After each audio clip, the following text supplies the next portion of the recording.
The Defiance. The stellar council chamber hung suspended in the void between stars, its crystalline architecture shimmering with the light of 1,000 distant suns.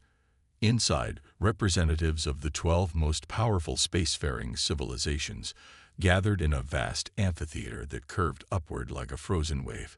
Each species occupied their environmentally customized section, some requiring methane atmospheres, others basking in radiation levels that would kill most organic life in minutes.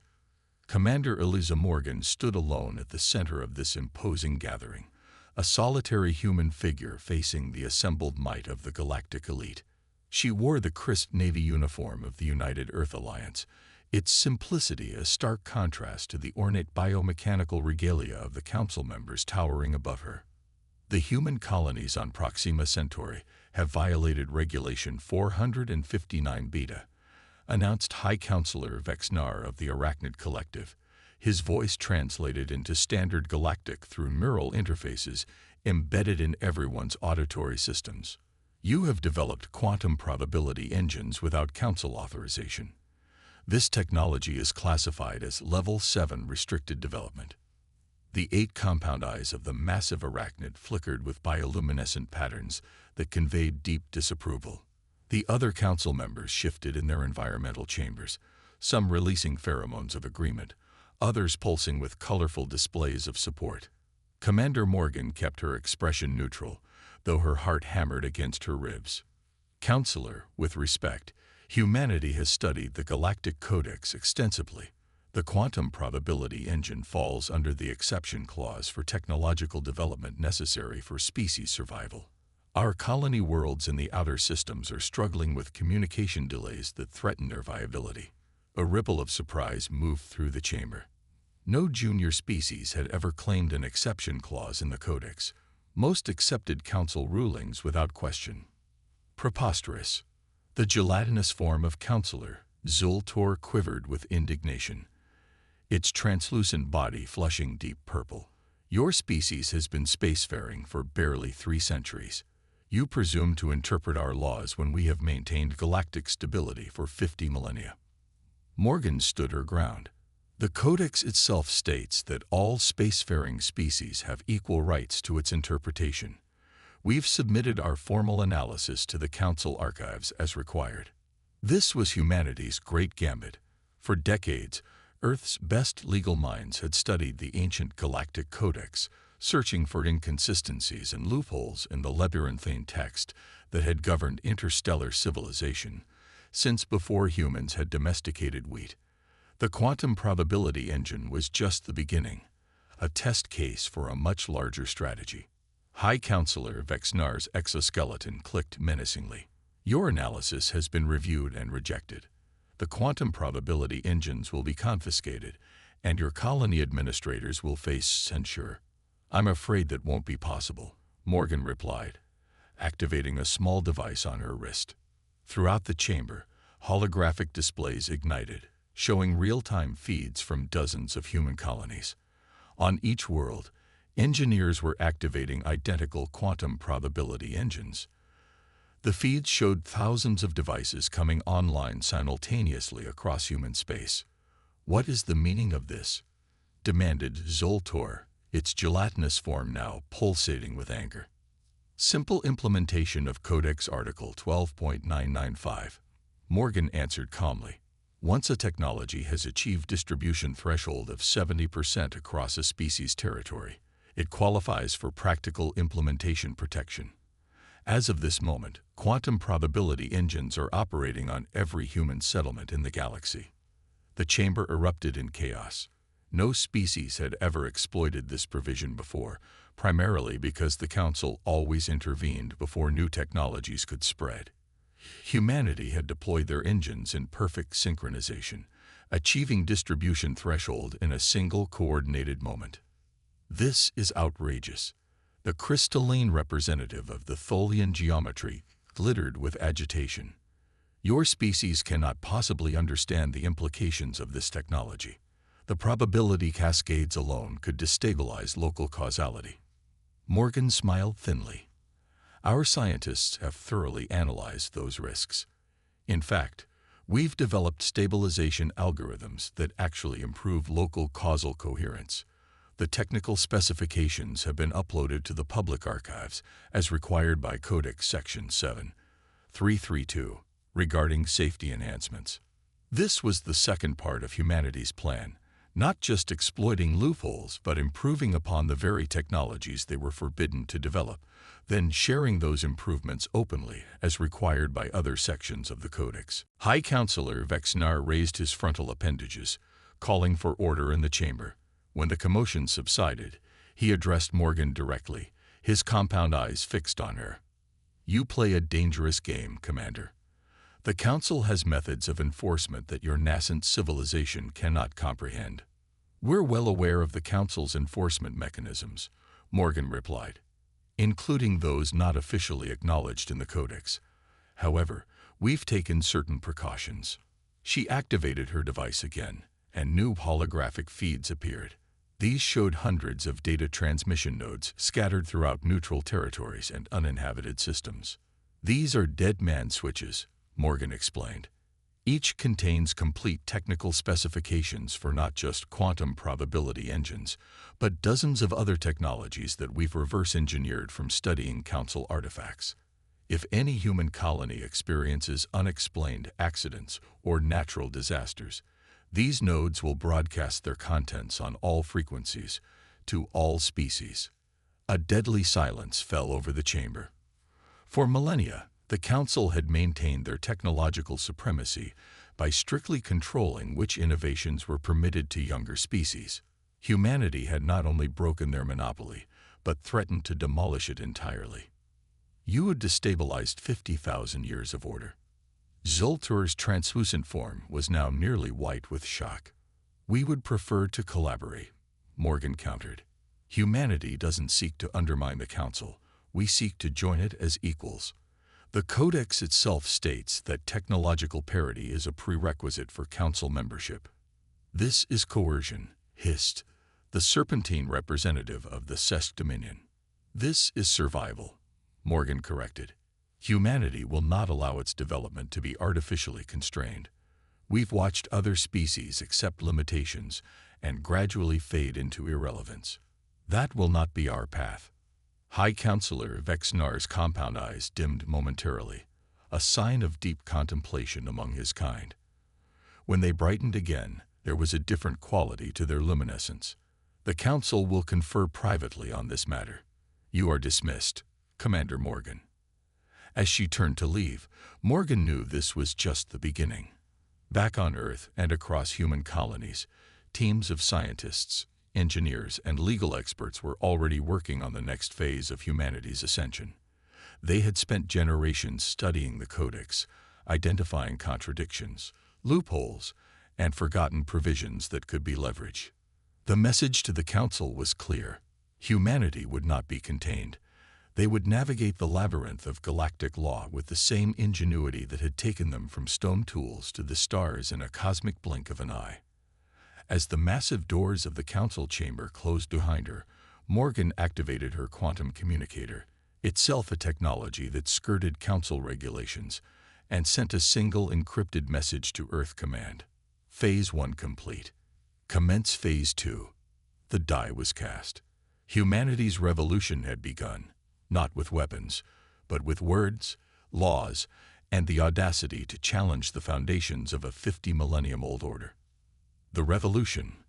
Dr. Sophia Chen stood in the holographic command center deep within Titan Base, Saturn's largest moon, now serving as humanity's technological headquarters. Around her, hundreds of specialists worked at stations displaying real-time data from across human space and beyond. The walls were alive with flowing information.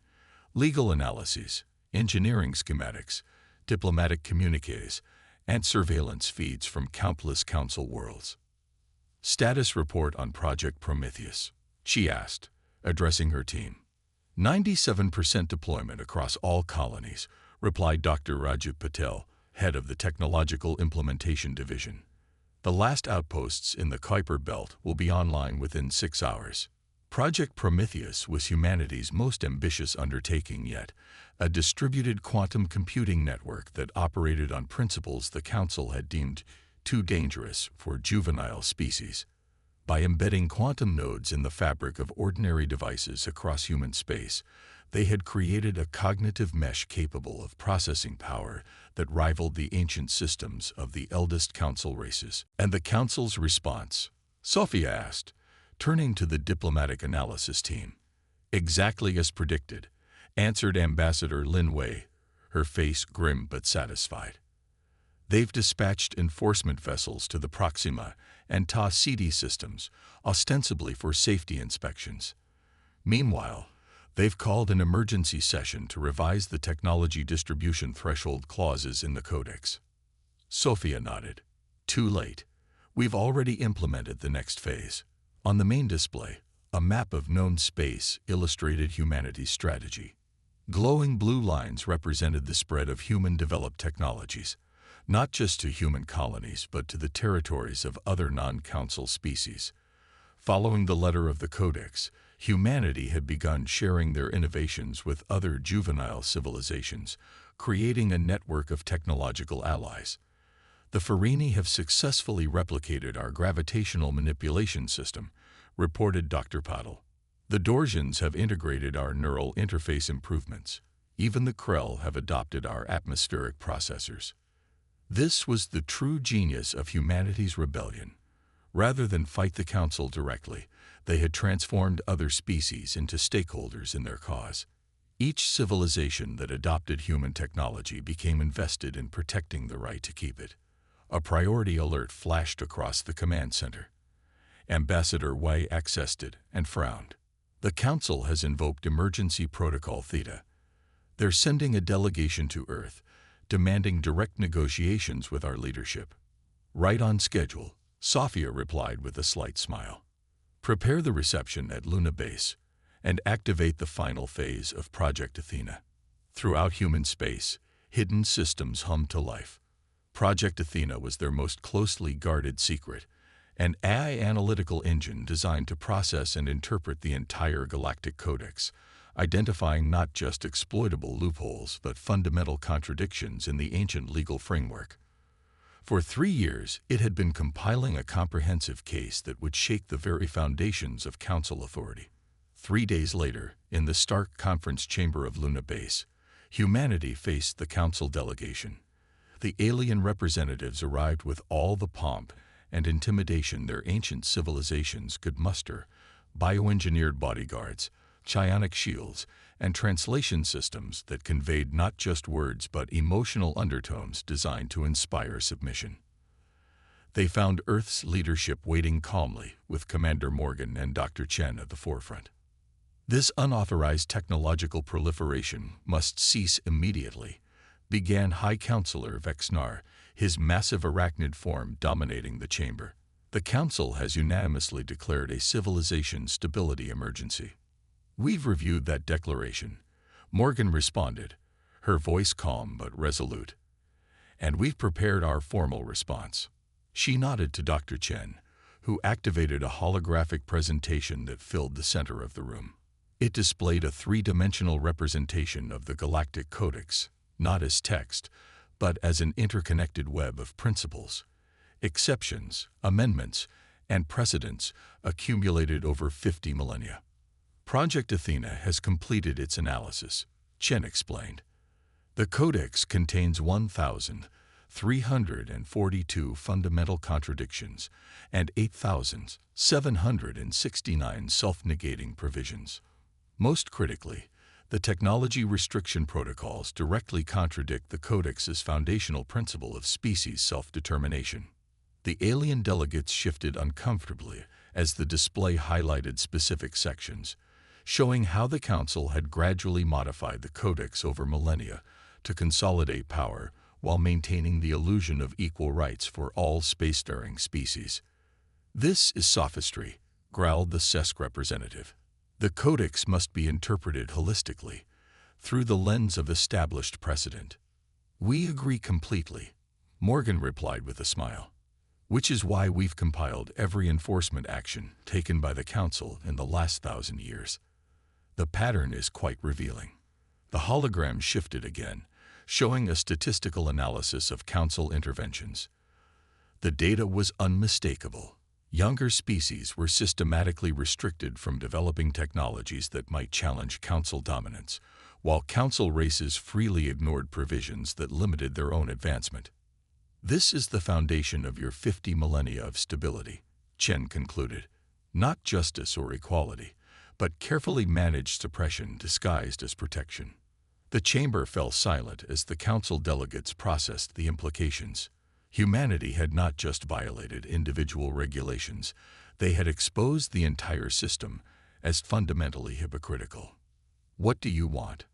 Vexnar finally asked, his compound eyes dimming with what might have been resignation. "A new codex," Morgan answered simply.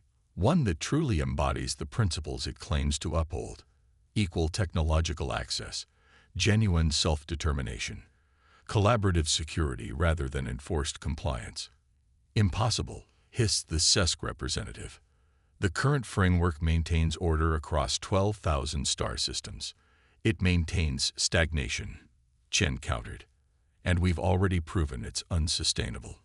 7 non-council species have now achieved quantum technological parity because of our sharing initiative.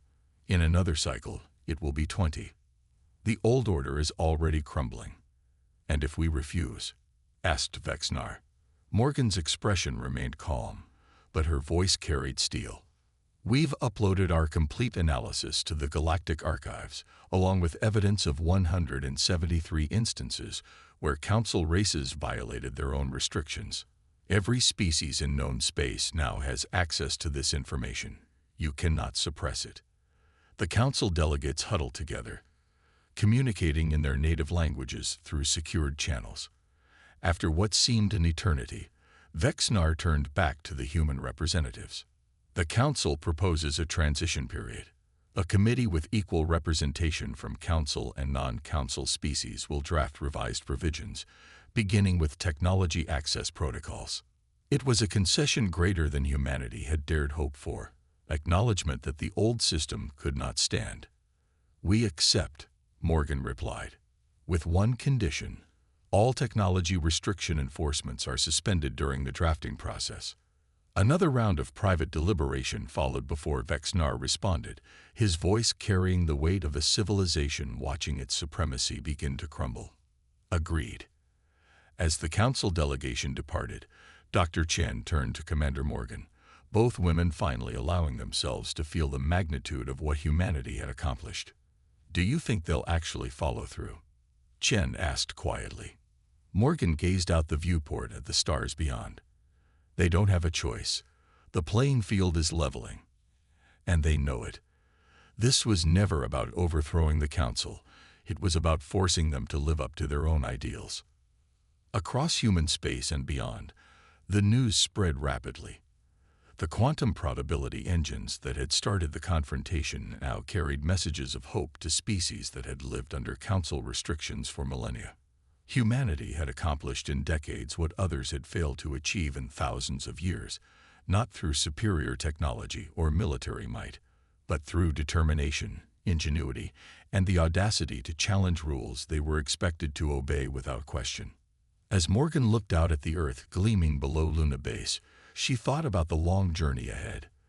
The new codex would not be written in a day, or perhaps even in her lifetime. But humanity had secured its place at the table, not as supplicants, but as architects of a new galactic order. The revolution had succeeded, not with weapons, but with the most powerful force humans had always wielded, the refusal to accept limitations imposed by others, and the vision to imagine something better.